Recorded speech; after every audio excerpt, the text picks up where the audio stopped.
Hi friends, welcome back to our channel. இன்றைக்கி நம்ம என்ன வீடியோ பார்க்க போகிறோன்னா, கோயில் திருவிழா. உங்களுக்கு பார்த்தாலே தெரிஞ்சிருக்கும் பாப்பா இதுக்காக இப்படி ட்ரெஸ் பண்ணி மேக்கப் பண்ணி நிற்கிறாங்க அப்படின்னா, அவங்க வந்து அம்மன் பாட்டுக்கு வந்து கோயில் திருவிழாவில் டான்ஸ் ஆட போகிறாங்க. நிறைய பசங்க டான்ஸ் ஆடுறதுக்காக மேக்கப் எல்லாம் போட்டு ரெடியாக இருக்காங்க. இதுதான் எங்களோட கோயில் பாருங்கள். இப்போ எங்களுக்கு திருவிழா நடந்துகிட்டு இருக்கு. 3 நாள் திருவிழா. இன்றைக்கி லாஸ்ட் டேட்டு. இன்றைக்கி பசங்களோட டான்ஸு, ஆடல் பாடல் எல்லாமே இருக்குது அப்படி சொல்லலாம். எனக்கு ஒரு ஃப்ரெண்ட்ஸு மூலமாக தான் இந்த கோவில் பழக்கமாச்சு.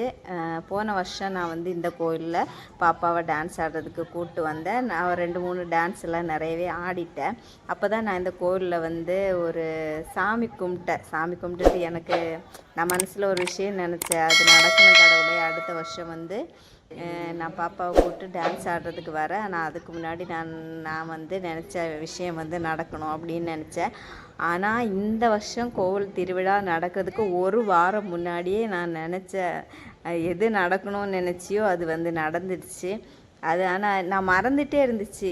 நான் வேண்டி வச்சுருந்தேன் அப்படின்னு சொல்லிட்டு. அப்புறம் கோவில் திருவிழா அந்த டான்ஸுக்கு ப்ராக்டிஸ் பண்ணிவிட்டு போகிற நாளைக்கு அன்னைக்கு தான் எனக்கு ஞாபகம் வந்துச்சு. நான் இப்படி ஒரு விஷயம் நினச்சி வச்சுருந்தியே, அது நடந்துச்சு இல்லை அப்படின்னு சொல்லிட்டு. பாருங்கள் பாப்பாவோட டான்ஸை. பாட்டு ஏன் போடலன்னு உங்களுக்கே தெரியும். எங்களோட சின்ன சேனல்லாம் பாட்டு போடுச்சுன்னா எல்லா சேனல்லுமே காப்பிரைட் வரும். அவங்க மிக்சர்டு தான் ஆடுறாங்க. 2-3 பாட்டு இருக்குது. இது மட்டா சாங்க்கு ஆடிட்டு இருக்காங்க, பாப்பாவும் இன்னொரு கேளும் கூட சேர்ந்து. அப்புறம் அவள் சோலோவாக ஃபஸ்ட்டு போட்டிருந்த ட்ரெஸ்ஸில் சோலோவாக ஒரு டான்ஸ் ஆடிட்டாங்க, அம்மன் டான்ஸு. அது நான் லைவில் போட்டிருந்தேன். ஒரு ஃபோன் தான் இருக்குது, அதனால் அது லைவில் போட்டிருந்ததுனால ரெக்கார்ட் ஆகலை, வீடியோ பிடிக்க முடியல. அப்புறம் இந்த டான்ஸுக்கு வீடியோ பிடிச்சிட்டு பாருங்கள். நிறைய பசங்க பாட்டு போட்டு டான்ஸ் ஆடி ஜாலியாக இருந்துச்சு. அப்புறம் அவங்களோட டான்ஸில் ஆடி முடிச்சுட்டு மீதி பசங்க மேலே ஆடும்போது இவங்க கீழே நின்று அவங்களோட ஸ்டெப்பு ஒரே ஆட்டமாக இருந்துச்சு, ஜாலியாக இருந்துச்சு. என் ஃப்ரெண்ட்ஸ் எல்லாம் நிற்கிறாங்க பாருங்கள். அவங்க பசங்களும் எல்லாருமே சேர்ந்து ஆடுறதுக்கு வந்திருந்தாங்க. நம்ம டான்ஸ் குரூப்பில் டான்ஸ் கிளாஸ் போகிறாங்கல்ல, அவங்க அந்த பசங்க எல்லாருமே கொஞ்சம் பசங்க எல்லாம் நம்ம இந்த கோயில் திருவிழுக்காக டான்ஸ் ப்ராக்டிஸ் பண்ணி சிங்கிளு, டபுள்ஸு, குரூப்ஸு அப்படின்னு சொல்லி கொஞ்சம் ப்ராக்டிஸ் எல்லாம் பண்ணி வச்சுருந்தேன். கொஞ்சம் ஆடி முடிச்சுட்டேன். நான் இன்னும் போகணும், அந்த பாட்டு காணணும், இந்த பாட்டுக்கு ஆடணும்னு சொல்லி தான் என்கிட்ட கேட்டுட்டு நிற்கிறாங்க பாருங்கள். ஏன்னா எல்லாம் வந்த பசங்க எல்லாமே 1-2 டான்ஸ் எல்லாம் ஆடிட்டாங்க. அப்புறம் சாப்பாடெல்லாம் போட்டாங்க. புளி சாதம், பிரிஞ்சி அதெல்லாம் போட்டாங்க. அதெல்லாம் வாங்கி என்னோடய ஒரு ஃப்ரெண்டு வீட்டில் வச்சு சாப்பிட்டுட்டேன். அப்புறம் இவங்க ஒரு டான்ஸ் ஆடி முடிச்சுட்டாங்க. திரும்ப இன்னொரு டான்ஸுக்கு அதே காஸ்டியூம் போட்டு தான் ஆடுறதுக்கு போனேன். ஆனால் நிறைய பசங்க டான்ஸ் ஆடுறதுக்கு நிற்கிறதுனால ஒவ்வொருத்தருக்கு 2-3 அப்படி தான் கொடுத்தாங்க. மீதி ஆடாத எல்லா பசங்களையும் தூக்கி மேலே விட்டு இது கடைசியில் குரூப்பாக ஆடுற டான்ஸு பாருங்கள். எல்லாம் கும்பலே ஆடும்போது ஸ்டேஜே உடஞ்சி விழுந்துட மாதிரி இருந்துச்சு. ஒரே துள்ளல் தான் பாருங்கள். பாப்பா கூட ஓரத்தில் நிற்கிறாங்க. சரி, சின்னவங்க தான் மேலே ஆடுறாங்கன்னு பார்த்தா டீனேஜ் பசங்க பிள்ளைங்க வெளியில் ஆடுது. சரி, அவங்களும் ஜாலியாக இருக்கணுமே, ஆடட்டுமேன்னு சொல்லிட்டு பாட்டே போட்டு விட்டாங்க. ஒரு பாட்டுன்னு சொல்லி போட்டுட்டு 1, 2, 3, 4ன்னு அப்படியே ஒரு 5-6 பாட்டு ஓடி போச்சு. அதிலே டைம் போயிடுச்சு. சரி, பசங்க கோவில் திருவிழா வரும்போது தானே ஆடி பாடி ஜாலியாக இருப்பாங்க அப்படின்னு சொல்லிட்டு விட்டுட்டாங்க. பாப்பாவும் 2-3 டான்ஸ் எல்லாம் ஆடிட்டான். நாங்களும் கோவில் திருவிழா நல்லபடியாக சாமி கும்பிட்டுட்டேன், சாப்பிட்டுட்டேன், டான்ஸ் எல்லாம் ஆடிட்டேன். அப்புறம் டான்ஸ் ஆடின பசங்களுக்கெல்லாம் பார்ட்டிசிபேஷன் மாதிரி ஒரு கிஃப்ட் மாதிரி ஒன்று கொடுத்தாங்க, அவார்டு மாதிரி ஒன்று கொடுத்தாங்க லாஸ்ட்டில்.